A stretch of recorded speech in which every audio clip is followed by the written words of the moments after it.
Аравиянын шейхтери Хабибке 180 миллион евро бөлүүгө даяр. Беттештерди өткөрүү сунушу менен Хабибдин агентине Сауд Аравиялык миллиардерлер кайрылган.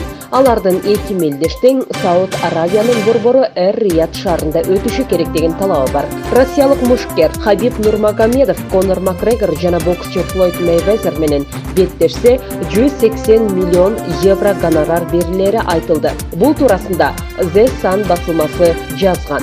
Эске сала кеттик, Нурмагомедов 18 апрелде Нью-Йоркто UFC 249 турниринин алкагында Тони Фергюсон менен беттешет.